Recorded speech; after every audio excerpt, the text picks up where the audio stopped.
When Ryan's when it's time to begin, it's on the Rewind around with John Pollock and Wai Ting. The 18 that makes sense of these things we see in the ring every week on TV. It's Rewind around for Monday night. Download a Tuesday morning from the Post Wrestling site. It's Rewind around for Monday night on USA Now on the John and Wai Take the mic.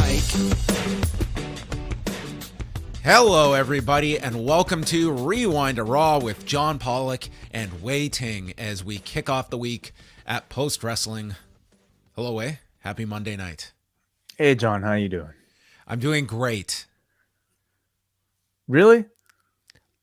I love the third hour of Raw. It always gives me so much energy to know that I'm going to go another hour or two afterwards. I mean, I will tell you this, I've got way more life in me than that crowd in Milwaukee for 90% of that show where the Thunderdome was once again resurrected, and they've really got the technology down because it looked lifelike, but I knew better listening.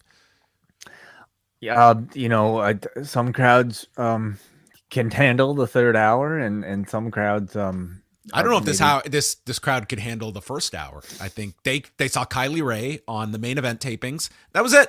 They were like, we're good. Done. We're done. We saw the main event. You guys record this backwards. We will talk about Raw, of course. All right. We're not going to do any small talk because this week it's all about big talk, and that's coming up on Tuesday night. It's the award-winning talk sessions with Wai and John. And what awards? Ones that I can't even describe to you that we have qualified and won multiple times over for these beautiful discussions that this month will encapsulate dishes. We will talk about shapes. Just tune in to find out, honestly. Yes. How young is too young for a child to watch a Christmas movie? Like all these things that everyone's going to want to hear about. But we have a lot coming up this week, and there's one question to ask is, what is the best way to eat an elephant, Wai, when it comes to this schedule coming up this week? Tune in for that and more. Yes. Our edition of Talk, those of you who, might enjoy some of extended, discussions that aren't about wrestling at all. This is the podcast where we exclusively talk about everything besides professional wrestling. So that'll be out tomorrow for all Post Wrestling Cafe patrons and YouTube members.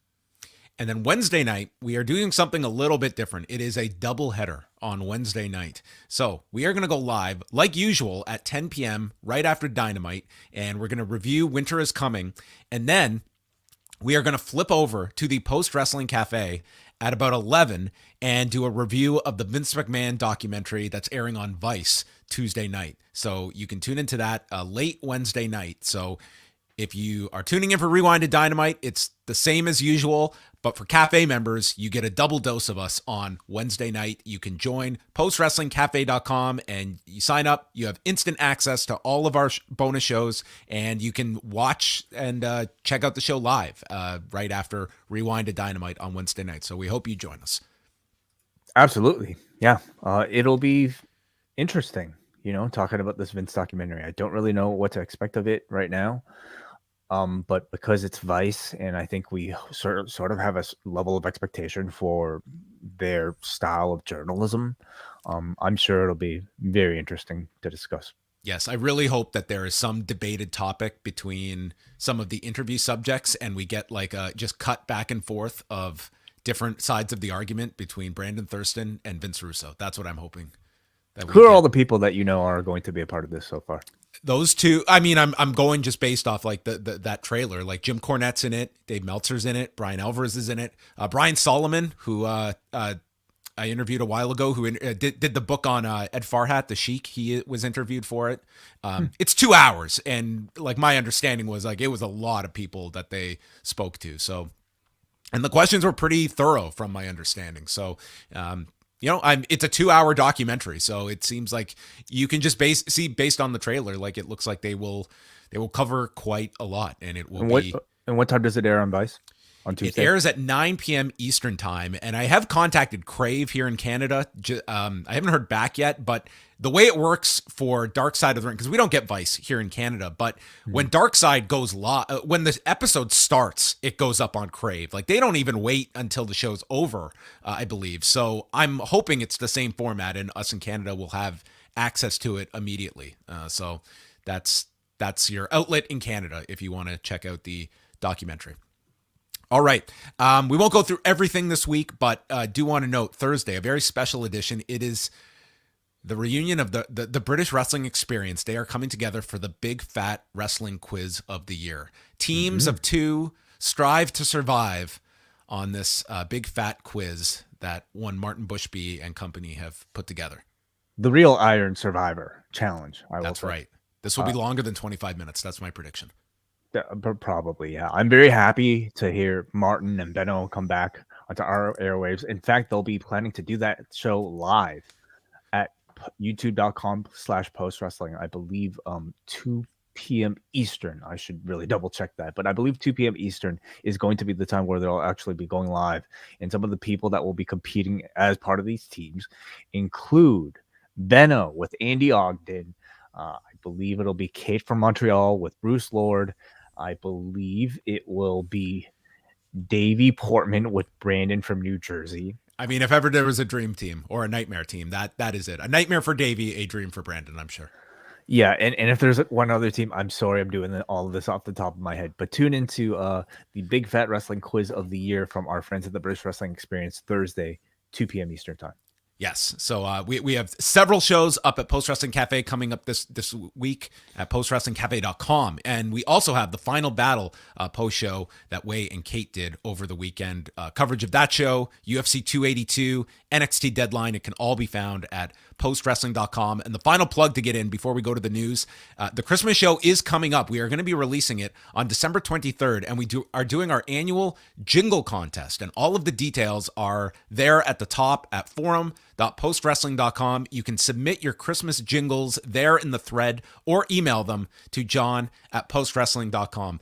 As I always stipulate at the beginning of these jingle contests, if we don't get a great response, it'll be the last year. So we will find out if the jingle contest will be thriving, or will the Christmas spirit be dead and gone? That's the question we want to know. Way Deadline, next Wednesday. Yes. Correction from me already at the beginning of the show. 8 p.m. Eastern Time is when the British Wrestling Experience's Big Fat Wrestling Quiz will be taking place. 8 p.m. Eastern? Which is 2 p.m. UK. So it's 2 a.m. their time. They are 5 ahead. Oh, okay, whatever. I don't care, dude. Why don't we on one standard time zone at this point? Okay, you know, I can get used to changing, my wake up time to setting my alarm for, I don't know what it would be, 5 p.m. Eastern. Come on, universal time. It's about time we get that instituted. Yeah, let's. If everyone's going to suffer, then that's I'm all for it. So let's do it. I love the idea of a universal time zone. Measuring systems as well, all of it. Why don't we just fix the sun, honestly? And that's where we should start. We should fix the rotation of the earth. Just kind of, make a. I'm sure Apple or Google can, hack that. That's what Elon should have put his focus on, instead of like 44 billion towards this stupid bird app. I mean, what could we have better spent our money on? Fixing the sun. I can't tell you what's going through that man's head. Booze the other night during the Dave Chappelle show. That's what was going through his head the other night. Did you see that video? Dave Chappelle show? Dave Chappelle brought Elon Musk up onto the stage, and he was just littered with booze, like just nonstop. Yeah. Okay. Quite a message there.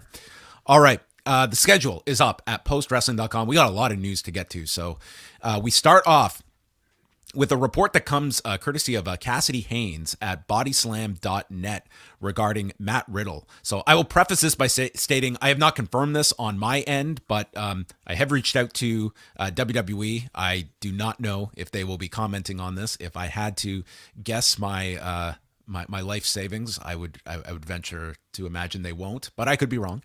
But Cassidy Haynes is reporting that Matt Riddle is off television for 6 weeks after failing a second drug test. So the report here is that over the summer, WWE had originally planned for Matt Riddle to have a match at SummerSlam against Seth Rollins, but that match was pushed back to Clash at the Castle. It was reported at the time that the reason for the change was due to a new creative direction.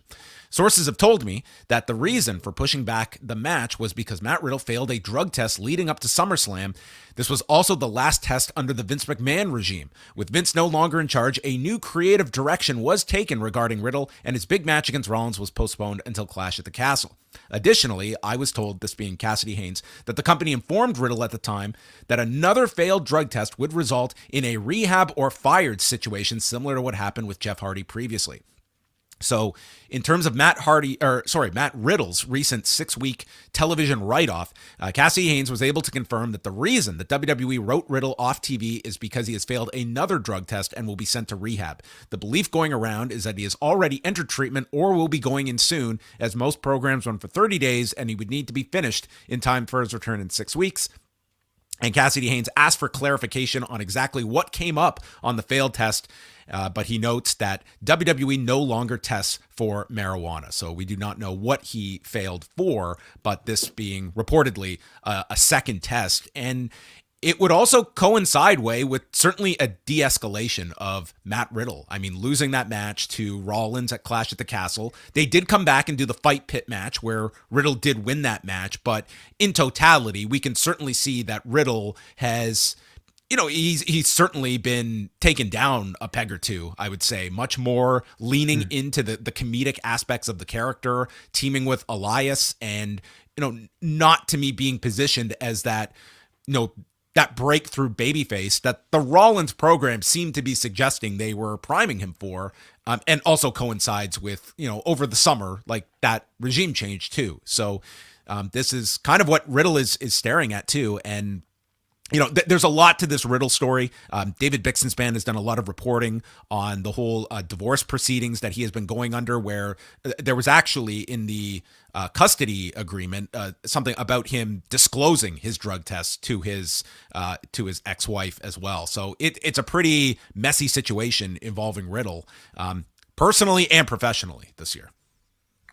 Yeah, this is not really a story I was expecting.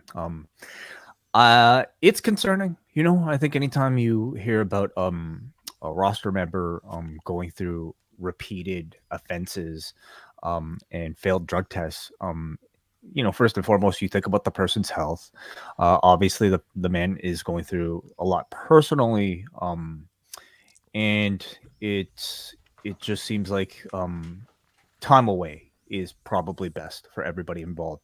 This is a person that this company has kind of, I want to say, stuck their neck out for in the midst of speaking out allegations, in putting the man on TV and giving him a pretty considerable push, despite all of that. And he's done really well. He's really connected with the audience. He's really, I would say, broken out, especially as part of, RK Bro. Randy's absence from the show, I think, has also coincided with his de-escalation. You would have imagined that actually it in some ways it might have paved the way for him to become sort of that big bona fide star in Randy's absence.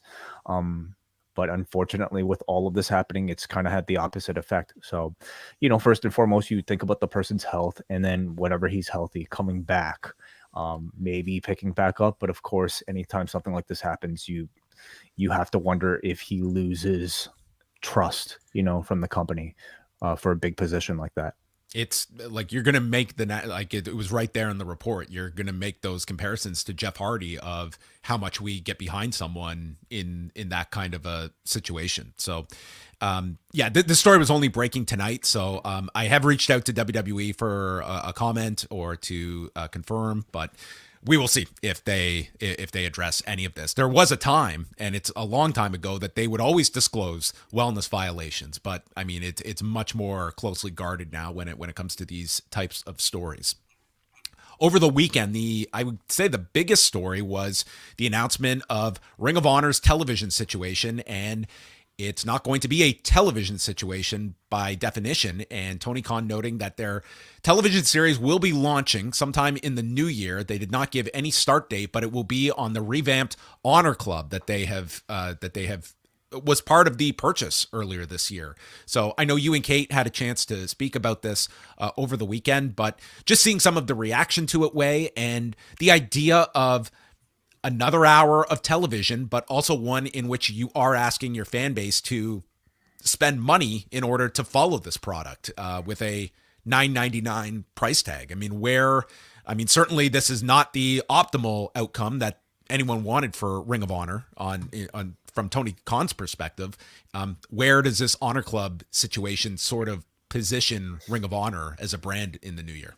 Mm-hmm. Just kind of maybe speaking about the fallout after the announcement, I think most of the wrestling audience has been able to decipher this as being a bit of a fail for Tony Khan and for ROH as a whole, through, I think, expectations and maybe even veiled promises of something bigger than this. Tony holding out for as long as he did before announcing anything, and then ultimately ending up with something that he probably could have done from the get-go, has to be seen as a disappointment for the company. I think one of the major sticking points I've seen is, you are talking about a product right now in AEW as a whole that is not nearly as hot as it was a year ago. Their their second run programming in Rampage has been going through, I think, a lot of bad press, coming off of one of its worst ratings ever. And when you're talking about the B show already doing as bad as it is, what position are you in to get your audience to spend money on a weekly subscription service? Another aspect of it that I've seen a lot of criticism for is the price point. $9.99 is, the barometer at which we used to set, I think, most streaming services. That includes, it was really set by Netflix, but then WWE followed suit. New Japan, of course, followed suit. And $9.99 these days, even though like Netflix is more than that, you're getting way more though, with almost every, like, you're getting the value that we assign to $9.99, has already been established as something that is worth a lot. WWE Network offered, a number of pay-per-views for that price. They offer less now, or sorry, they offer the same amount for less now as part of Peacock's, lower tier. So it's relatively high, I have to say, for a weekly TV show that does not include the Ring of Honor pay-per-views, which, you would have to pay additional fees for. Personally, if I was Tony Khan, I would have kind of went like the Disney Plus route of like starting off with a lower cost, and if it takes off, then maybe considering upping the price a year or two from now. Should have got Ring of Honor on Disney Plus. I mean, I don't know if they were. I don't. I mean, here's the thing, John. Like who is looking? What of the major streamers, would actually be interested? Does this tell you that they didn't have many options, or I don't look at this as like I don't even put WWE, like, it plays no barometer on like the interest out there when it comes to a WWE. I would even say so to a degree, like AEW, but it certainly does tell you that, here is the guy in Tony Khan that has launched this brand that is doing tremendous numbers on Wednesday. And we have two comparisons that are kind of similar here in that with Warner Brothers Discovery, we know all of the problems they're having, but they are kind of going out on a limb with a similar person who has had a ton of success in Dana White for his offshoot idea in Power Slap, and that's getting a prime slot on TBS in the new year. And what's funny is that Power Slap, the success of that show, they are very much hedging it off of the back of AEW to send that audience over. But when it comes to AEW's offshoot promotion, that is something that they're not interested at the moment in. And we even saw that interview from a while ago from WBD stating they're looking for more out of the ring content when it comes to professional wrestling. So it would seem like this is not the kind of wrestling content they're seeking more of, whether that's, the realities of seeing like Rampage. If Rampage was knocking them dead, maybe they would be craving more content. But that's sort of where it settles. I think it's. I have to imagine there's probably still a bit of a perception of what wrestling kind of, means for advertising, maybe just kind of for the reputation of your company. Like, I'm guessing 3 hours of wrestling content is probably good, but like 5, 6 on the same network. What night would you even find it? Like, that AEW is not going to run on nights where the NFL is running, and TNT and TBS, they do have their existing deals with the NBA, with Major League Baseball, and there's only so many places like you are even going to find for wrestling. Now, you could argue that Ring of Honor follows Dynamite, and then you have a 3-hour block like that. That could have been an option on the table, but they are going with Power Slap, which... But why not just extend Dynamite to 3 hours? Well, that would be my argument if I was WBD, is why are we going to take this lesser brand when we want more of this? Like, you are going to see the exact pattern of like a Raw, where that third hour is going to go down dramatically when it comes to Ring of Honor. And if you are WBD, you're looking at, well, AEW is the brand we want, as Tony's trying to get this other one off the ground. Now, what is interesting is when this Power Slap is a limited series, and if Power Slap is a big hit, and those, however long this is, 10, 11 weeks are up, I mean, what do they want to put in that slot that can retain some of that audience? That's something interesting too. Like, as much as Power Slap, it won't be Ring of Honor. Well, it's probably not going to be Ring of Honor, but that is interesting to see if Power Slap ends up being this big hit for whatever reason. Probably more Power Slap, John. I mean, maybe it's I don't know how much Power Slap you can put together on short notice, but I mean, I do feel that first week will have some curiosity attached to it. I don't know if it will sustain or not. But getting back to the Honor Club, itself, just launching a niche streaming service, I don't know. It just feels like the world has really passed that time by. Like, that was years ago. You were starting these kind of niche services. And to me, it's $9.99 for a show each week. None of the pay-per-views. We know the history of like what these libraries mean. I mean, they're a nice thing to have, but they are not informing your decision about subscribing to a service. To me, it's, you need to be promising people the world. Like, you're going to get a weekly ROH show.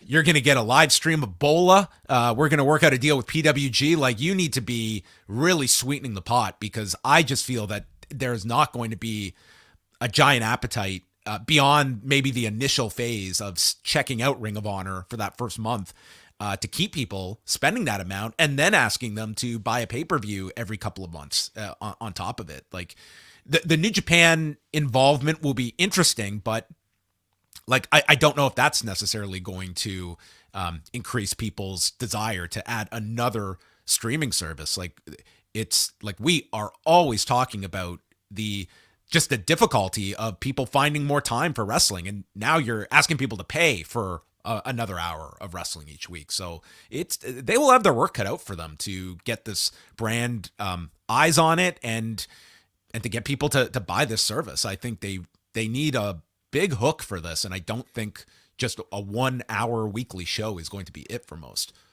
We'll see what sort of creative matchmaking I think Tony will use for this audience, and I kind of discussed this on Saturday, but because it's a paid audience, you are really filtering the most hardcore of the hardcore. And for that reason, I think you can offer like booking that is more catered to that audience. This might be an audience that recognizes the value of a Regina the Wave championship. The type of audience that you can bring in a Tai Chi perhaps, and certainly like a Tomohiro Ishii and pair him with the Claudio Castagnoli, and that might be attractive enough. We also have to ask questions of like, ultimately, obviously, I think it's probably safe to say that this is not Tony Khan's first choice. Now, does this have to be on broadcast in order for Ring of Honor to be a profitable service for him? He has kind of talked about how the profits, or sorry, the gross revenue coming from these pay-per-views are in line with what he's paid for Ring of Honor, whatever in line means. Is he already in the black with ROH? I mean, obviously he's spending a whole lot more to try to, keep this version of ROH alive. But is there a number of subscribers that makes this a sustainable business that doesn't necessarily have to include everybody who watches AEW? Well, I think in the immediate, it's keeping your costs as low as possible. And that to me would mean, like, if I was looking at this, like, what would be the most advantageous, like, production schedule? I'd be getting rid of Dark Elevation. I would do Dark at Universal Studios, and I tape Ring of Honor along with Dynamite every Wednesday. But even with that, like, you're looking at 4 hours when you're tacking on Rampage. Like, that's still a lot. But yeah, that would be I just don't see how you create a whole nother day of production. And do you want to put this in a Universal Studios where it's going to have that feel? But you also don't want this to come off like Velocity either, where it's, good wrestling, but it's like the audience is kind of trained that this isn't the show we're here for. This is like the warm-up acts that happen before the show. Yeah, and I don't think that's the case. I mean, we see what the roster that they're going to be starting off with is. It's going to consist of Claudio Castagnoli, Wheeler Yuta, Samoa Joe, the Briscoes, who, coming out of Saturday are as hot as I feel like they've ever been in years, maybe ever, with no TV appearances. So they almost like feel like they're a special attraction that you can only see on this service. So we'll see how they kind of use it. Like, they've got an incredible Athena, they've got an incredible roster to start off with. Is it enough for people to, spend $10 a month on? And how much integration of ROH is on AEW programming to push this and promote this on, like, your biggest platform as well. So there's a lot of questions with it. And, that is kind of like the bare bones was given out over the weekend of their streaming strategy that I'm sure is designed, that I'm sure Tony Khan is going to still hope to pursue a broadcast deal. Like, I think that is the light at the end of the tunnel. I don't feel this is his finality when it comes to their distribution plans for Ring of Honor, but it's the reality that they have to contend with. We wanted to talk a little bit about Sasha Banks because the report came out first from PWInsider.com that Mercedes Varnado, Sasha Banks, was supposed to, or is scheduled to, appear at Wrestle Kingdom in some capacity, not wrestling on the show. And then there was further reporting from the Wrestling Observer that she is, like, verbally committed to dates with New Japan, but she is under the belief, like, her deal would be up with WWE at the end of the year. But of course, there is always that, like, freezing situations or WWE coming to her with some last minute offer to hold things off. It seems like there is the expectation that she is committed to these dates, but still the possibility that, an 11th hour deal could come down and she could have different options on the table. So certainly what this represents is the possibility of a really big deal for New Japan, and I would say by extension Stardom. Like, Stardom having dates on her for the new year would be, gigantic for awareness of their product. And certainly, like, this could be a major, major story if, all of this comes together in a couple of weeks. Yeah, I mean, no matter what she chooses to do after WWE, I think it's a pretty major story. But especially, like, having to do with New Japan Pro Wrestling, the Wrestle Kingdom, Stardom, it's incredibly fascinating. I find sort of like all the discussion about, like, the ifs and of like whether this is actually confirmed or whether it could still change. I find that really fascinating because we're talking about a company. There's a now, bunch of red flags that go up, like the idea of somebody could get really screwed here, like, and it's not like they've advertised, Sasha Banks, but expectations are there. We've seen enough examples, of people thinking that their deals are up, and like Dax Harwood. I know this is a different company, but Dax Harwood stating, "I think my deal's up next April." Like, these talents are Like, I don't know. The whole freezing thing to me is one where it's like I am not a legal expert, but it just seems like that is a major issue that I would combat if my future was at stake and I had all these offers on the table. But do you want to enter a legal battle with the WWE? Well, that's the scary part, and no one and have your career frozen even longer than whatever the contract. And it comes with a cost on top of it. So like there's enough in this that I do not think this is rubber stamped as a guarantee is happening, other than like it seems like there is the intention of carrying all of this through. But what's fascinating to me is that, we're talking about Bushi Road, and it seems like there is at least some form of communication and maybe even some form of working agreement at this point between the WWE and New Japan Pro Wrestling in the form of what they're choosing to do with Carl Anderson. He's taking care of business in Japan this week. I mean, at least they went as far as to acknowledge that, Carl Anderson is in Japan doing something, right? So I can't imagine like the possibility of some sort of like respect for the other promotion. I have to think is still there. Like, is this a case where the WWE would pull the rug from under Bushi Road?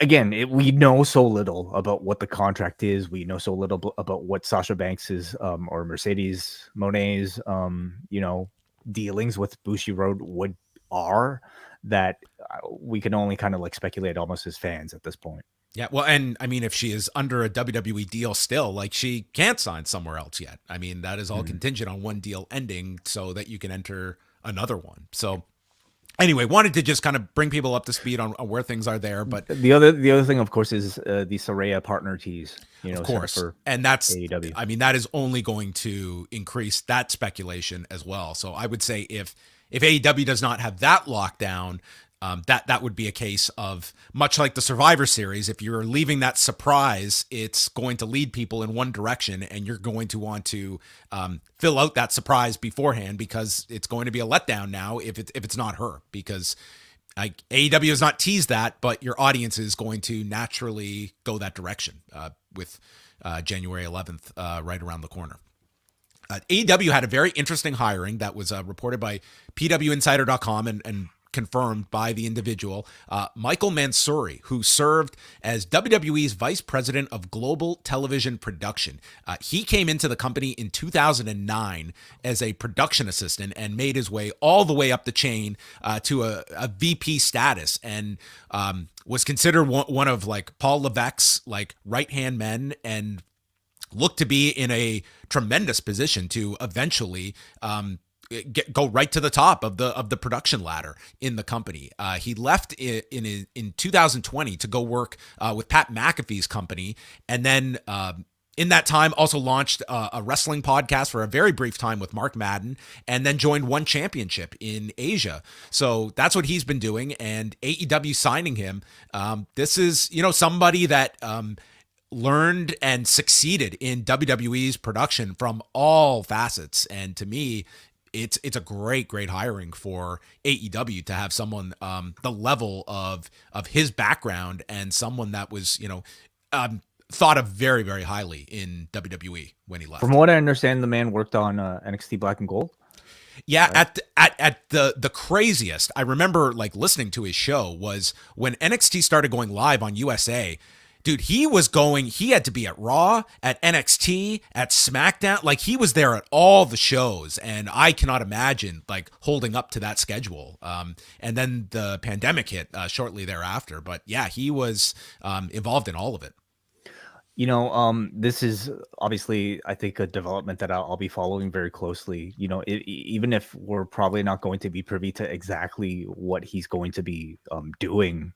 Well, his title is Senior Vice President and Co-Executive Producer. So it's he is coming in with a big title, and I'm sure he's overseeing pretty much like all the production, right? That's what it seems like. So I'll be very curious to see what production changes in AEW. It is an element of theirs that I'm probably one of the most critical of. Their wrestling is great, but I think they can benefit a whole lot more from great video packages, utilizing storytelling elements that I think WWE does actually really well. Pacing of the show. Do these things change, or are they not under his jurisdiction and Tony prefers that fast moving show? We don't exactly know, but I'll be curious to see what changes starting. Well, probably not starting tomorrow. He's starting work tomorrow, but these changes are probably going to come over time. Yeah. Or Wednesday, I should say. Yeah. New Japan, their show is happening this Wednesday morning, 4:30 a.m. Eastern time from Sendai. Carl Anderson handling business as he defends the Never Openweight Championship against Hikuleo. And then we get both of the Tag League finals. So in the Super Junior Tag League, it is Leo Rush and Yo. Leo Rush has been great in this tournament. Him and Yo have had a really nice tournament together. And they're taking on Ace Austin and Chris Bay, who I believe their end record was 7-2. They were booked very strong in this tournament, and Impact did a really great feature last week, just of all the highlights of them in the Junior Tag League. So, the winners of this will get a shot at Francisco Akira and TJP down the road. And Akira and TJP, they had 3 losses in the tournament to Austin and Bay, to Yoshinobu Kanemaru and Doki, as well as Bushi and Teton. So they have many title matches that they could go to beyond just the winners of this match. And then the World Tag League final features Aussie Open taking on Hiroki Goto and Yoshihashi. So it was not TMDK or Naito and Sonata that advanced. And I would think Aussie Open is winning this tournament and challenging FTR for the IWGP tag titles. I would certainly hope so, because I don't know, as much as I think people might enjoy Hiroki Goto and Yoshihashi, I don't know if them challenging for the tag titles again is really going to attract too many people. And of course, Aussie Open and FTR had, a match of the year candidate that, probably didn't experience as big of a stage as they could. So I'm looking for that to be the finals. Yeah. I skipped over earlier. I did want to just get your thoughts, not going through all of Deadline, but did you get to see the Iron Survivor Challenge matches, and what did you think about the concept going in and how they handled it? I saw both Iron Survivor matches, and I didn't have too many expectations going in. And if anything, my expectations were probably a bit low, just considering the talent involved, the concept that I think sounded a little bit, confusing and maybe a little bit overly complicated, but in execution, I absolutely loved it. And in fact, especially with the men's match, I was blown away. I thought that men's match was one of the best WWE matches of the year. Wow. What did you think, John? I thought that going in, like I said when they announced it, it's like, this sounds complicated, but like the King of the Mountain, the first time I heard it, I thought this is the most ludicrous match ever. And then seeing it in execution was like, it worked. It was like an interesting match that was different. And this one was even more so. They are so good at just streamlining a concept. The graphics were so helpful. It was never too busy on the screen, even though you had a lot of information. There were all these little stories you could work in, and you have the stats. The stats are the story, and it's just your guide to follow all of this. The penalty box worked. I found these both to be really fun matches, and a concept that I would say that maybe 2 of them on one show is a lot, but I enjoyed the matches. I thought that this was a concept that I definitely want to see again. Yeah, I thought they had a real winner. To me, what I think was the genius of it is, I mean, we've all watched Iron Man matches, and Iron Man matches, especially when they go, an hour, they tend to have a lot of dead spots in the middle. You're talking about a story that's typically being told by 2 people that has to go a very long time. And this solves that, because there's constantly action. There's constantly something going on. And the way they space out the entrance at every 5 minutes, tells you that there's always going to be something to look forward to, much like the Royal Rumble. You get the crowd participation, much like War Games, crowd interaction. Anytime there's a new added dynamic to the match itself. And you don't have to wait for everyone before you can do the falls like that. Yeah, that adds, totally. That adds a great dynamic to these. Yes. In that sense, it's an improvement over War Games. So like I think the idea of like the penalty box and the intervals being 90 seconds, I wonder if 90 seconds is enough of like a penalty. Like it obviously they were almost like at 60 seconds by the time they got into the box. Yeah, sure. So it's almost like almost kind of doesn't mean that much, but I mean, obviously it's all in the way you book it, right? And beyond, I think the concept of it, I thought these matches were booked really well, and I thought they were executed really well. And what surprises me especially is the women's match, where you have like some relative inexperience in there, in the form of like a Kiana James or a Cora Jade. And I thought everybody played the role. That was really the best well. Performance I've seen from Kiana James so far on NXT. Totally. But the men's match, I thought, like, in terms of action, it was spectacular. Like, I thought Axiom and McDonough, I thought were phenomenal in that match. They were hitting so hard and when working so fast. And then you throw in Carmelo Hayes in there, like all three of them look great. And I thought Joe Gacy even played into the mix really well.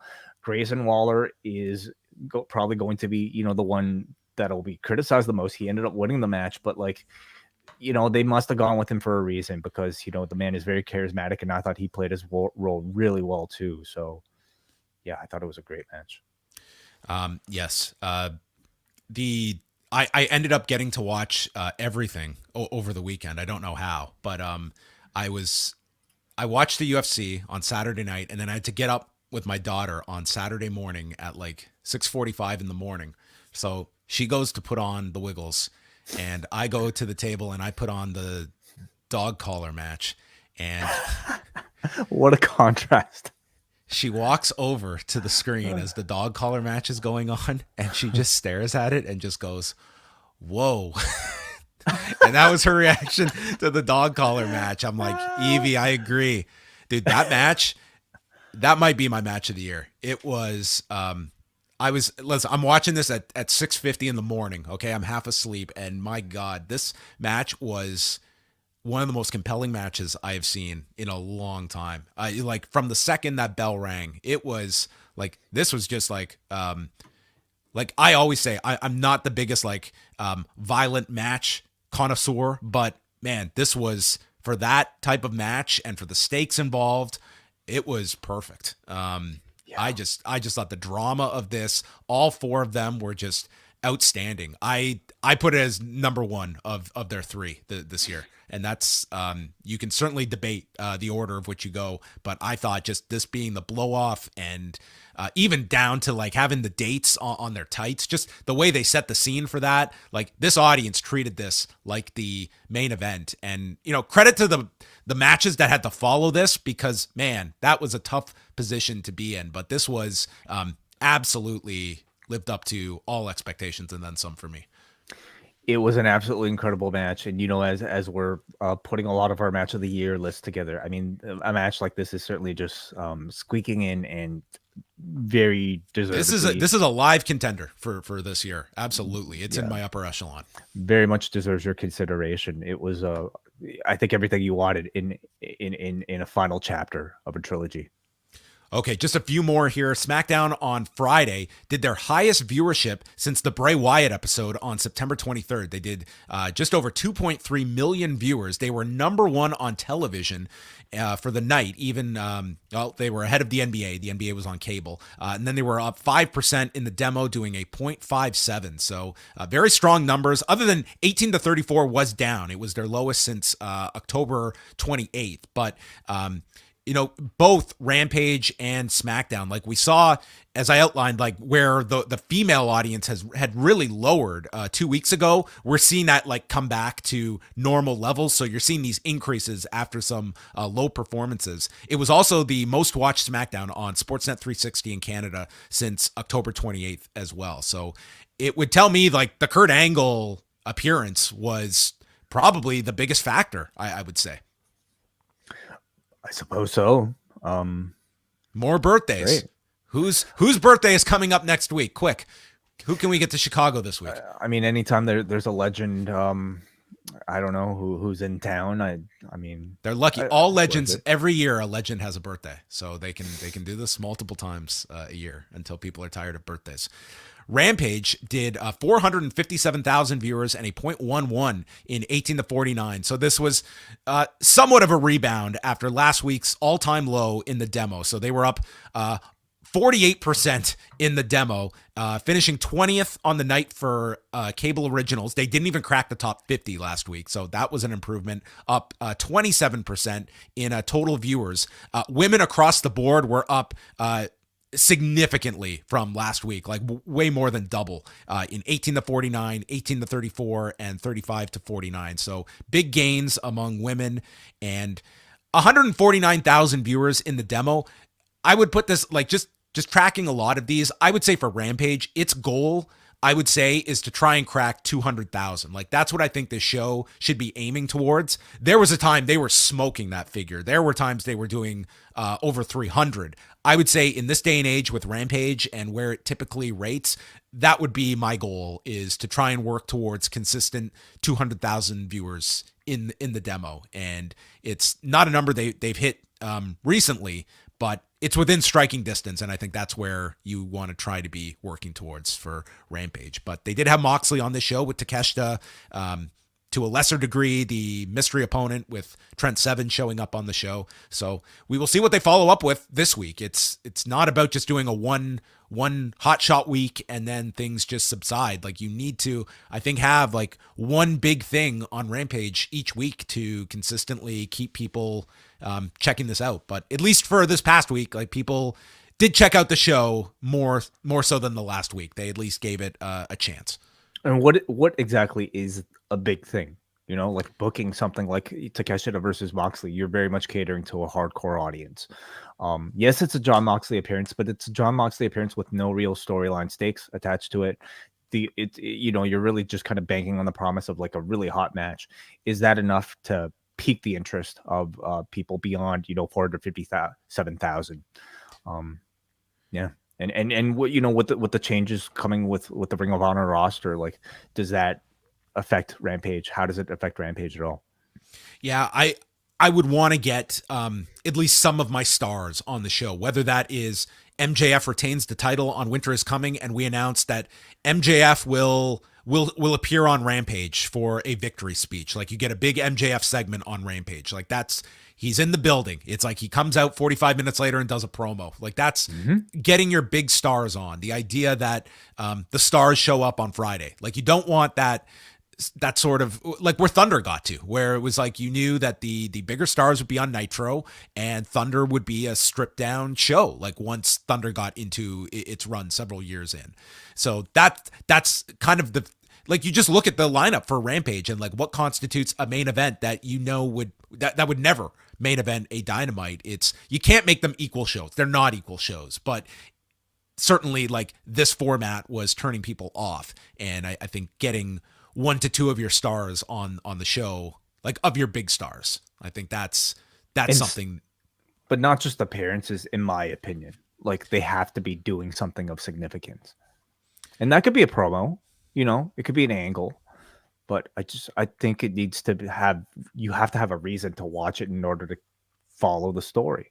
I didn't think it was a huge thing when it happened, but this drop in Rampage, like when they put out that best of 7 schedule, like that was a bit of a communication of like, okay, none of these are on Rampage. Like this speaks volumes to how we look at Rampage. And I think like the audience kind of, maybe you're reading into things, but that correlated with this show falling to like this all-time low. It was almost like this really is the secondary show when here's this big series and we can't put one of the matches on Friday.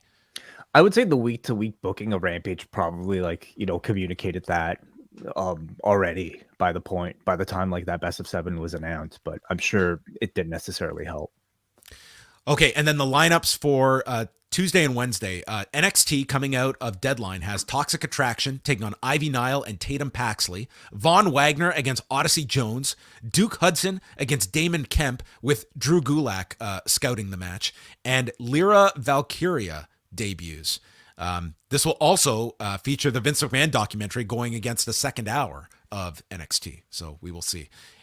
Winter is coming on Wednesday. MJF and Ricky Starks for the AEW title. Match number 4 of the Death Triangle Elite Series. Ruby Soho against Ty Mello, and the House of Black will be in action in Garland, Texas on Wednesday. So that's all coming up this week. And again, we will be live 10 Eastern right after Winter is coming, and it's doubleheader night as we will review the Vince doc on the Post Wrestling Cafe around 11 Eastern. So also our friends, that's finish your thought. That's okay. I was just gonna say that what a night to hang out with John and Wai all night long. That's right. Yeah. Before that, of course, Tuesday we've got our friends from Poison Rana, Braden Harrington, Davey Portman. They're hosting Up Next Now on the Post Wrestling feed, so you can tune in for that live at youtube.com/post wrestling immediately after NXT is over. Also, I want to heavily recommend their Poison Rana flagship podcast that can be now found on the Poison Rana feed. The guys just debuted it yesterday on Sunday. If you like, pardon the interruption, that style of, quick discussions about all the wrestling topics of the week, this was a great debut for those guys. So highly recommend checking out Poison Rana on the Poison Rana feed, formerly the Up Next feed. Yes. Congratulations to them. I hope they start yelling at each other.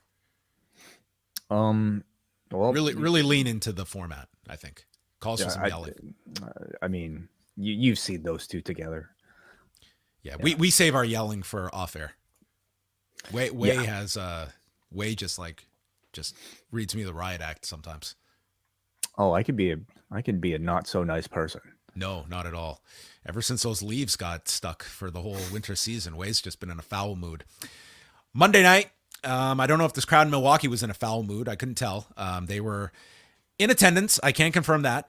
Main event tapings earlier saw Cedric Alexander and Mustafa Ali defeating Malik Blade and Idris Enofe, and Dana Brooke over Brianna Ray is the name that was given to Kylie Ray, who was part of the tryouts last week. And I would say that's a pretty positive sign if they were putting her on main event this week, and whether that will mean that she is coming in or not. Yes, I'm sure we'll be following closely. I mean, she did have a custom Brianna Ray Titantron, so I don't know. I doubt that really, signifies anything. I wonder how they got to Brianna from Kylie. I don't know, dude. A name generator, I'm guessing. I would love to know the process of how they get to that name, like the whole thinking. Maybe there's not a lot of thinking to it. I mean, I imagine, I would hope that maybe she had some output or input, I should say. But I mean, this Brianna with one N as well. Interesting choice. I would imagine this might not be final. So maybe whatever.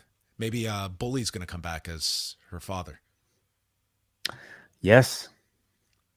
On to Raw. Damage Control comes out, and then Becky just attacks IYO SKY, and Dakota Kai chases them through the crowd, so Bayley's left alone. And this was all we saw of Becky all night. We never saw her again, did we? That was very odd. Like if you blinked, you would have missed Becky on the show. Like she was literally on screen for a minute tops. For that matter, like Bianca Belair really had no role on the show beyond sitting ringside and and looking very worried for Alexa Bliss. Yeah.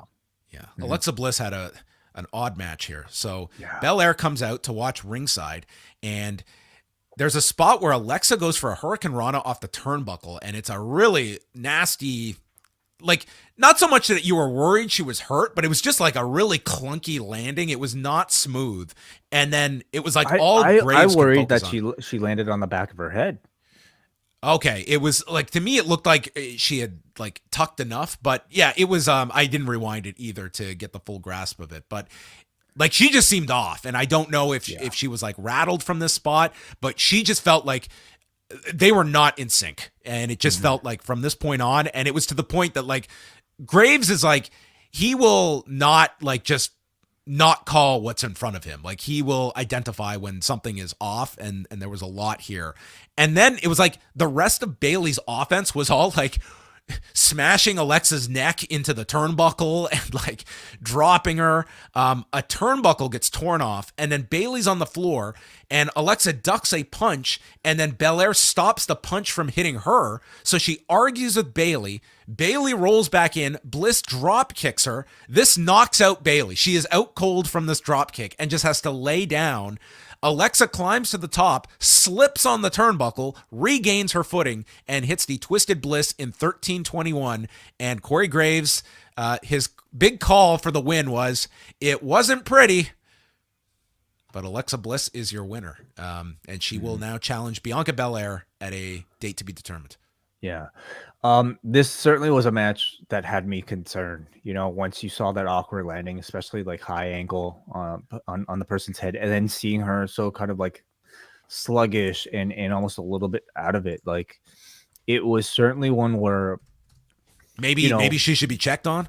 Yeah, like kind of makes you wonder, like, okay, is this the point where like, you pause the match to go through your concussion protocol? But obviously, I have to imagine the referee thought about that. I have to imagine the referee had a much better view than any of us watching at home.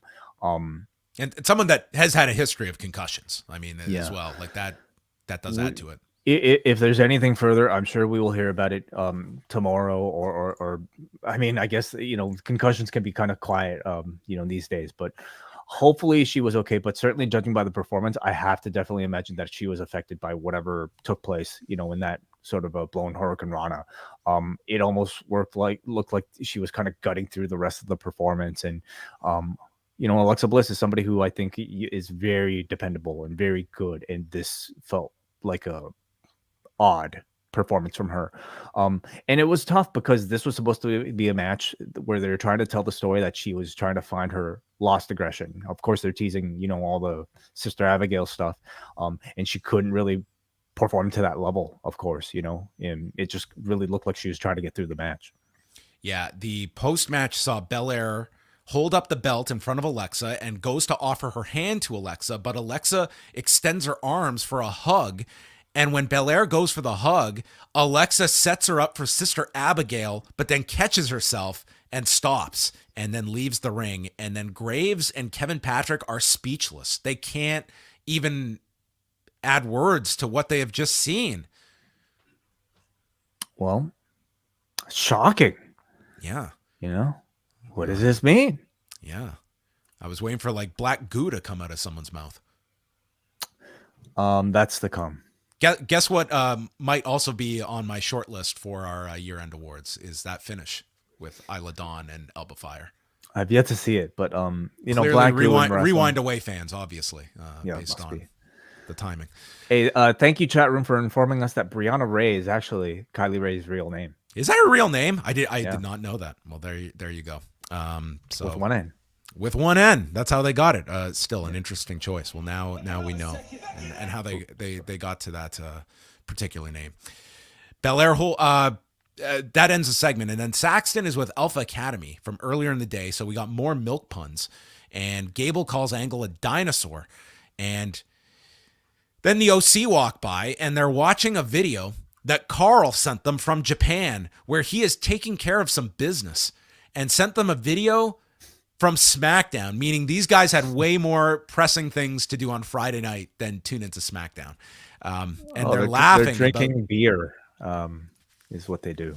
Yes. Now, I guess Carl was sending them the Hulu feed, right? Because they wouldn't be sending I guess maybe got the YouTube clip. Yeah, Twitter, GIF. Yeah. You imagine that would you send that to someone? Hey, check this out, man. It's milk. Yeah, look at this milk bath. I don't know, dude. If it took place in real life, like, if it was a friend, if it was like a mutual friend of ours, like, oh my God, look at somebody spraying WH Park with milk. I would send that to you for sure. So Gable calls AJ a fossil, and this leads to a match. The fossil versus the Can I just say something? This is probably dragging something out from really the past, but they had Chad Gable stand next to AJ Styles in the segment.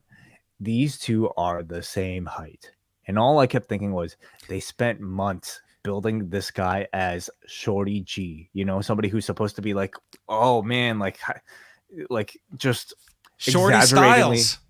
like somebody who's supposed to be so short that he's even lucky to be on the roster, and he's the same height as the guy who's your former champion. So like, how detrimental was that to everybody who is either Chad Gable's height or below to have him, be built like that?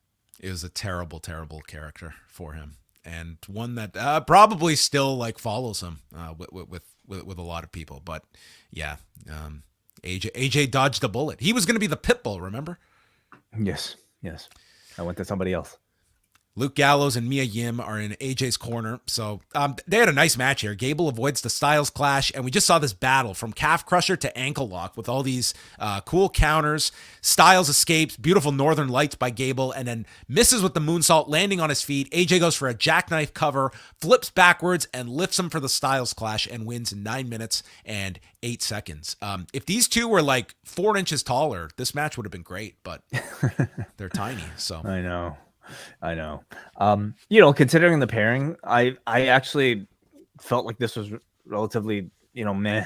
Like and maybe that's about as much as you can expect for like a mid-card Raw match built in the segment beforehand, in a WWE style match. Like it was fine for TV, but man, I saw so much incredible wrestling over the weekend that this just like, it was hard to follow up.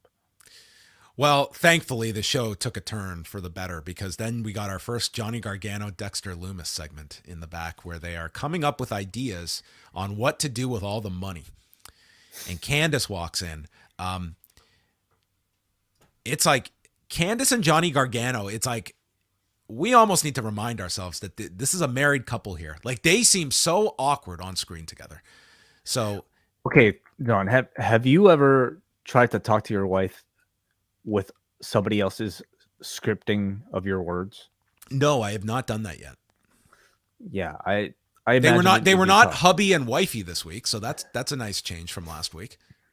Mm-hmm. Yeah, sure. Baby steps. Yeah. So Candice says we have everything we need, and it's the season for giving. So Gargano has an idea of what to do with the money. More to come in this episodic tale involving the three of them. Kathy Kelly interviews the Street Profits and their new friend Akira Tozawa, and they explain that they saved Tozawa because it's Tozawa, and it led to Tozawa saying that they want the smoke, and then he drinks from the red cup, and then they all scream. Yeah. Tozawa. They booked Tozawa as like someone that's just had his first drink of alcohol. Right. Alcohol doesn't tend to like do that to me, at least. Like you don't scream when you drink alcohol? It tends to relax me, actually. But I mean, maybe it's got a different effect on different people. It was the Judgment Day against the Street Profits and Tozawa. A lot of boos for Dominik when he was tagged in, which was some life from this crowd. Priest sends Ford over the desk. He flies right into Kevin Patrick. Graves is proposing that Dominik get a new nickname, Caliente. Which means? Hot. Yeah. You Great like it? Great nickname. Yeah, sure. Dawkins gets the tag, and then Tozawa eventually gets in, and he makes this big comeback on Dominik. This was like Tozawa getting to like run free for 60 seconds and just like remind himself of, oh yeah, this is what I can do. All six are in the ring. South of Heaven is hit to Ford. Tozawa dumps Priest to the floor and then hits this crazy suicide dive to Dominik. DDT's Balor and Dom. The senton attempt is stopped by Priest, who dumps him with the razor's edge, allowing Dominik to pin Tozawa in 14:46. It went long, but Tozawa got to shine near the end of this before falling to Dominik. I thought it was a very good match. Lots of great showcase for everybody involved, including Ford and Dawkins, but especially Tozawa here, where they were really making an effort to make Tozawa the focal point of this match. They gave him the big, tag at the end. They built up to his spectacular suicide dive, which rivals Darby Allin's as probably the fastest right out there right now. He ultimately lost here, but like I think that's fine for an underdog, babyface character. But he certainly shed the ninja gimmick now, and they might actually be going further than that. They might actually be giving him a bit of an actual push here. I hope this, pairing with the Street Profits continues for him. Gargano and Lumis show up at the merch stand, and they want to buy all the merchandise to hand out as gifts. So they come out to the ring using the same wagon that Dean Ambrose brought all his weapons out to a few years ago, and they start throwing out gifts when the Miz runs out and grabs the bag of money. But Adam Pearce stops the Miz and sends him back to the ring to return the money. Miz says it's my money, and he's desperate. He wants to earn it back with a rematch.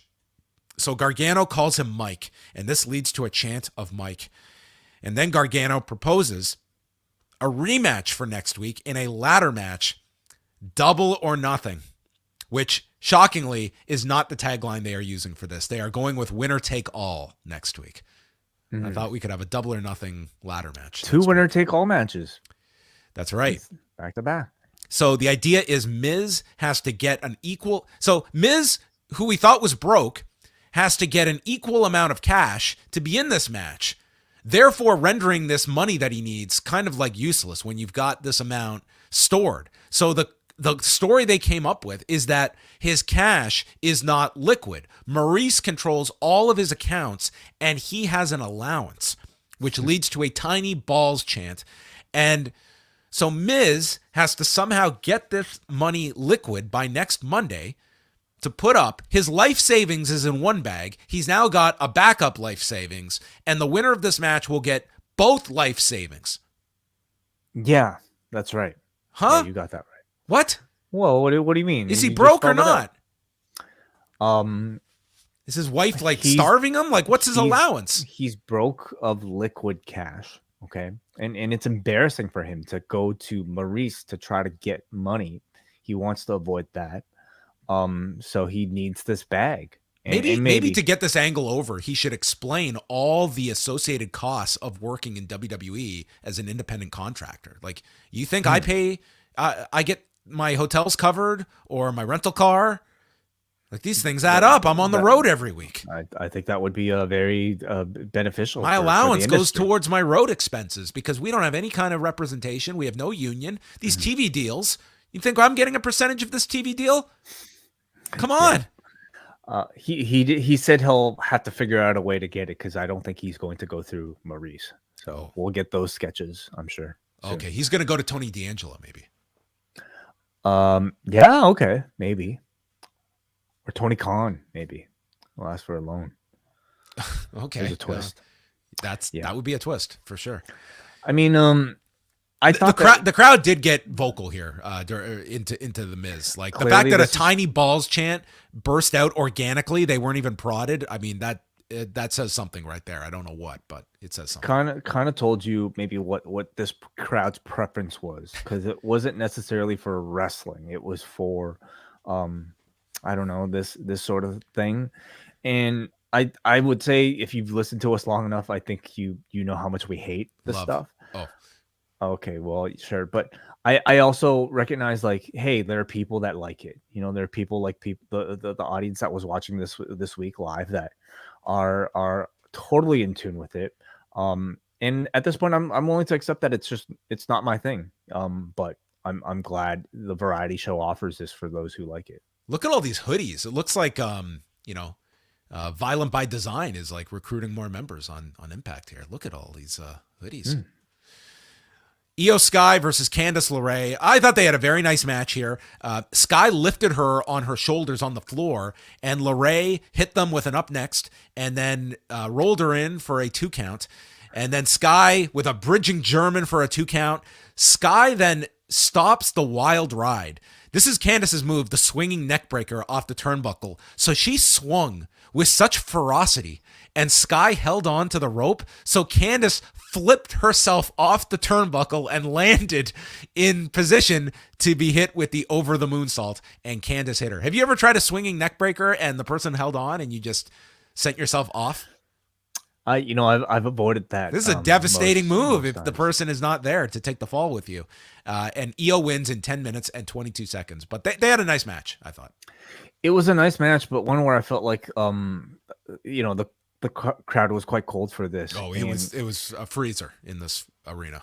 And it was either perhaps just due to lack of interest in the matchup or lack of interest in the wrestlers, or probably a bit of both. But yeah, it was okay. It was fine. They recapped Solo Sikoa and his attack on on Riddle last week. So they explained that Riddle is gone for 6 weeks due to damage to his trachea as the storyline reason. Kathy Kelly interviews Kevin Owens, and Elias walks in asking if he can count on Kevin Owens to be in his corner. And there's just this like silence as the viewer at home is processing this request and piecing all of this together. And Kevin Owens, like, instead of just immediately screaming, it's like he let you remember, wait a minute, this is insane. And then Kevin Owens is just stunned and brings up the months and months of mental torment that Elias placed on him. And Elias says, that was my brother Ezekiel. And then Kevin says, you hit me with a guitar over the head. And Elias says, well, you took out my brother and I took out you. And he's like, wait a minute, how does that work? How does that work in terms of you getting that's a different person, as you said.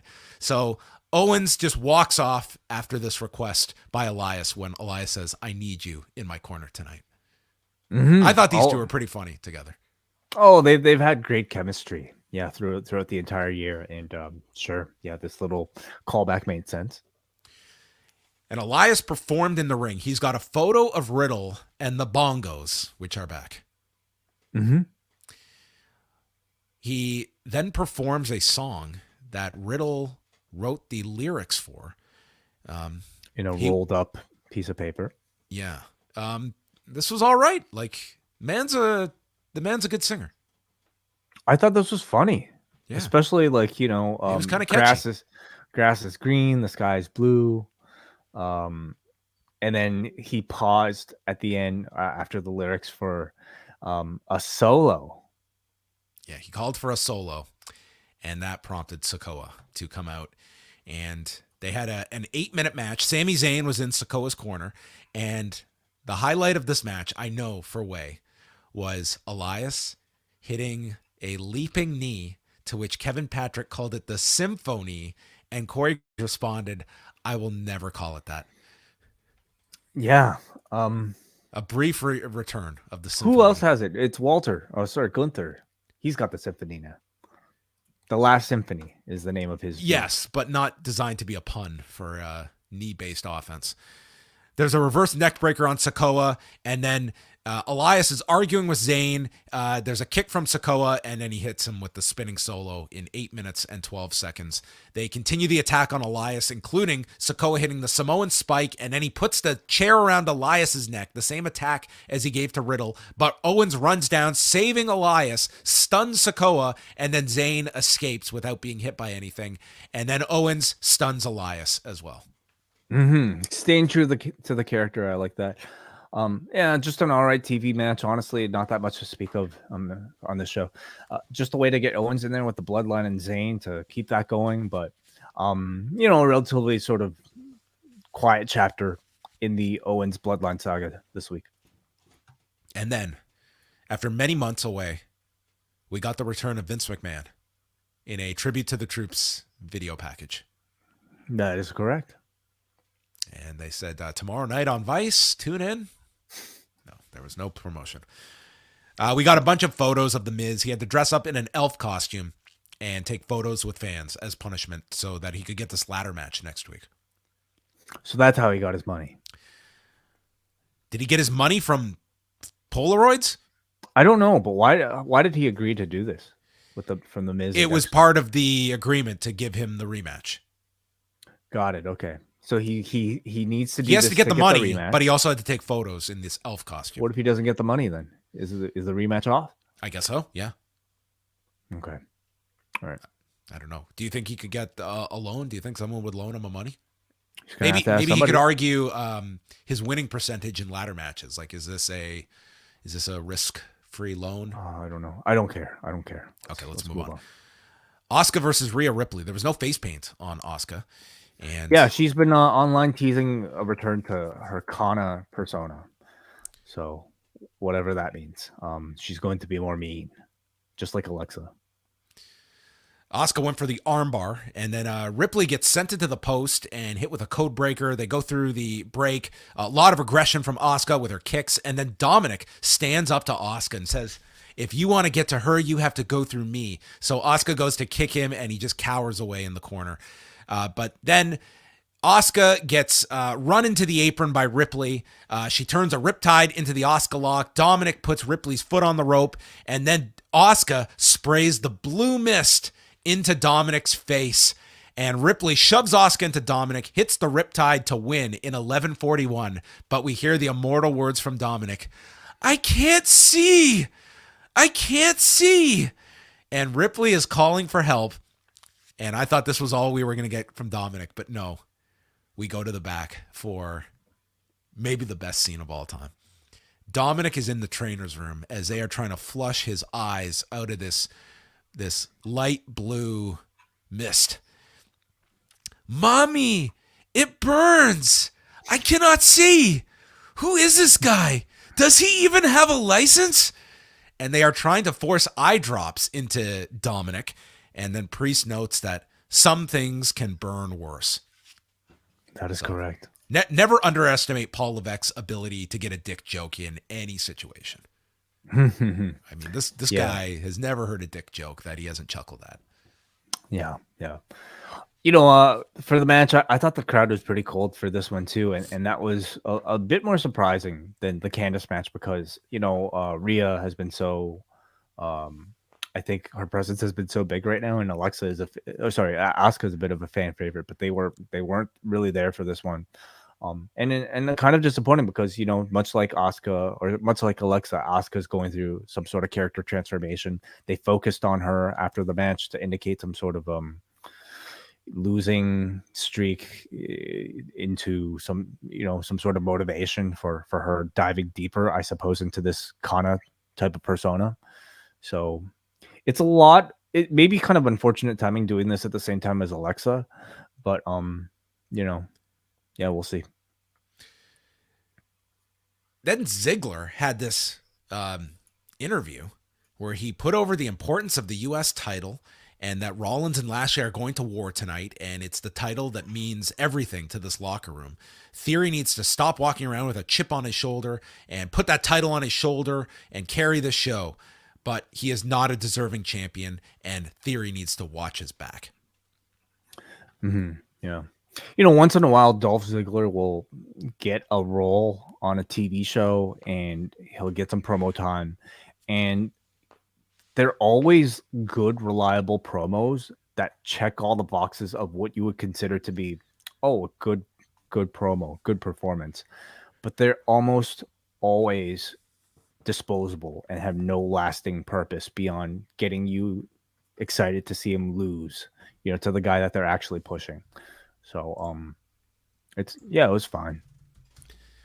Main event time, Bobby Lashley and Seth Rollins. This was the tail end of Raw when we were ready to get there. We have Lashley come out, and then Theory is watching backstage. Lashley is warned not to use the steps, so he back body drops Rollins over the barricade. Rollins takes over, lands a pair of suicide dives, Falcon Arrow for a 2 count, and then he is run into the post, sets up for the spear. Rollins leapfrogs him, super kicks him, hits a frog splash for a 2 count, and then we have Lashley going for the hurt lock. Rollins breaks free, ramming him into the corner, and the referee bails out to the floor to avoid getting hit. So Lashley hits the spear, but with the ref on the floor, he's slow to get in and count, and thus Lashley gets upset when Rollins kicks out, goes for another spear into the pedigree, and Rollins pins Bobby Lashley. And Lashley is pissed off at this ref. Another ref runs in and takes a errant elbow from Lashley. Immediately, Adam Pearce runs down and gets right into Lashley's face, says his hands are tied. He shoves Pearce, and that's it. Adam Pearce tells Bobby Lashley, "You're fired." Mm-hmm. Bobby's like, "Huh? What? I'm one of the few guys that's over on this show. You can't get rid of me." And that's how the show ended. A rare cliffhanger to end Raw, which I did like for this show. To end with like some question that you are going off the air with. Right. I mean, it was fine, dude. We got a fire. Wait, you hated the show. I get it. It was not a great Raw. I really lost energy. I don't know if that was just kind of due to the crowd or like the fact that, I mean, yeah, the wrestling was good, but like it completely forgettable, I have to say, beyond, today. Story wise, I don't know if you got much significant movement. The Miz is Dominik is blind. He has lost one of his senses. Right. Well, his dad lost an eye, so maybe this is going to reconnect them. They can bond over. Ray can tell him what the healing power is for Vision. Yeah, maybe.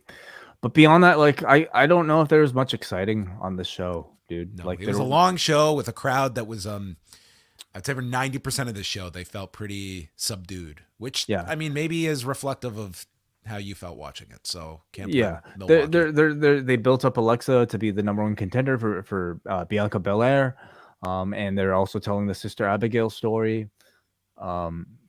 Sure. AJ is old. Akira Tozawa has new friends. Mm-hmm. Dexter and Gargano are rich. Miz he's rich but not rich enough. And that's what's going on. Yeah, like I mean, and we're gonna do Rollins in theory.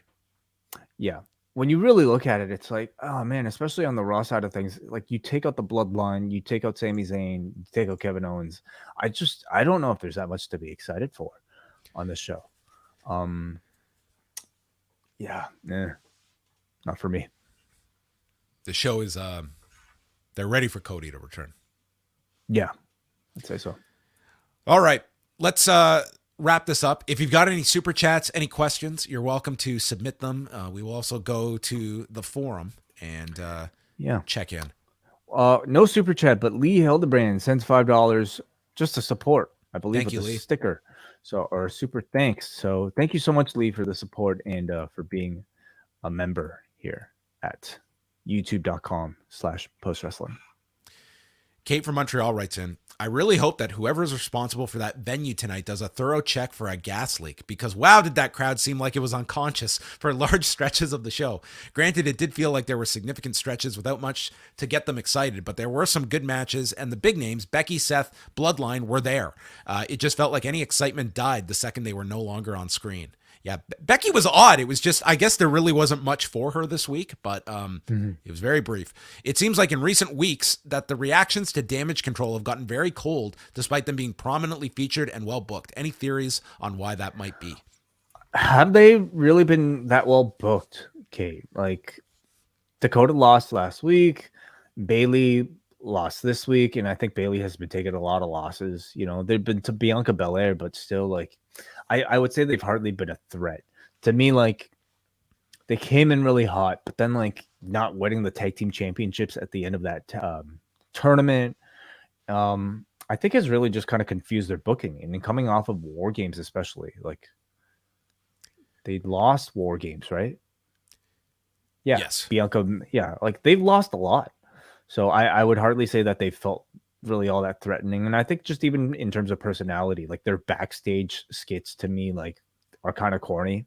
So they just don't really feel all that cool to me. I mean, they've also been running in place for a long time with like Bianca, Alexa, and Asuka. Like that's been going on for a long time. It just seems like we've been mixing and matching. And to the point of the women's tag titles, it's like you have no division. Like they're defending these tag titles on Friday with Liv Morgan and Tegan Nox, but it's like that's the division. The division is being showcased on Friday. That's the whole thing. So it's like you have these tag titles, but what do they even mean in the grand scheme of things? Like you don't even have people to be programmed with. So like I don't look at those tag titles as some boost for them either. Yeah. We got one super chat here coming in from William Robb, who sends $2 to ask thoughts on Brock versus Gunther at WrestleMania being reported. Yeah, that report is out there of that being a potential match for WrestleMania.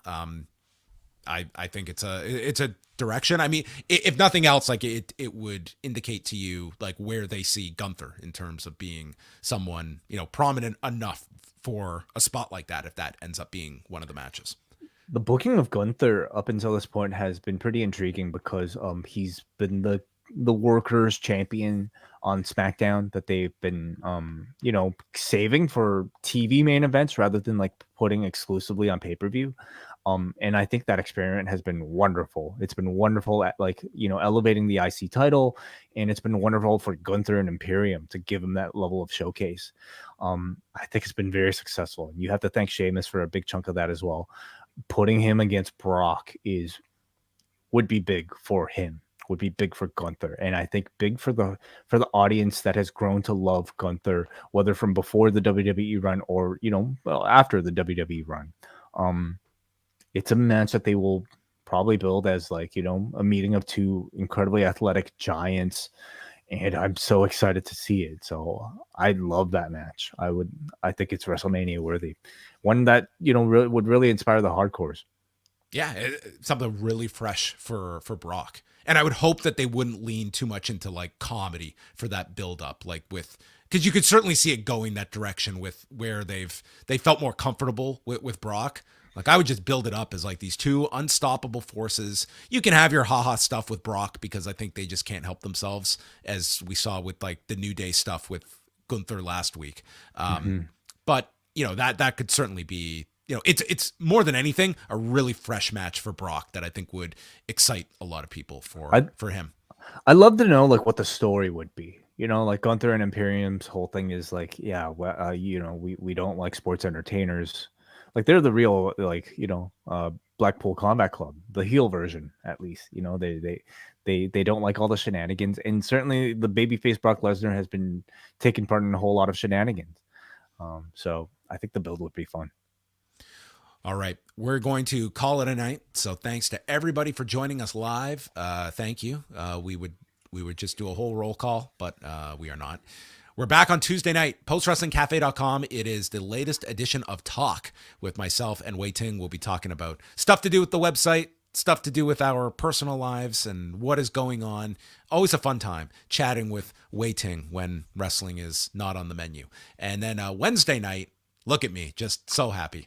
And then Wednesday night, we have got the doubleheader Dynamite starting at 10 Eastern with right here on the YouTube channel. And then for Post Wrestling Cafe members, we will go live with a review of the Vince McMahon documentary on Vice. All that and more this week. We've got the BWE on Thursday. We've got up next on Tuesday night, Damian Abraham is back on the long and winding Royal Road on Saturday with WH to chat at Sushi Onita and Hector Guerrero. Wow. What more could you potentially ask for? The man who, bought a barbed wire bat of Onita's in Japan himself, joining WH Park to discuss. The man who's been very active on YouTube recently. He's got a great video out there that he's edited himself, Damian, talking about MVP and his connection to a member of Rise Against. So if you're curious about the rock and wrestling connection, go look up Damian Abraham's YouTube channel and his video about MVP. Also, Scrump is on this week's edition of Postmarks on the Post Wrestling Cafe with David and Bruce. So look out for that in your cafe feeds as well. Yes. All of the shows can be found at postwrestling.com. You can subscribe on iTunes, Stitcher, wherever you get your podcast. Subscribe to Post Wrestling, and we will speak with you on Tuesday night for Talk. Goodbye.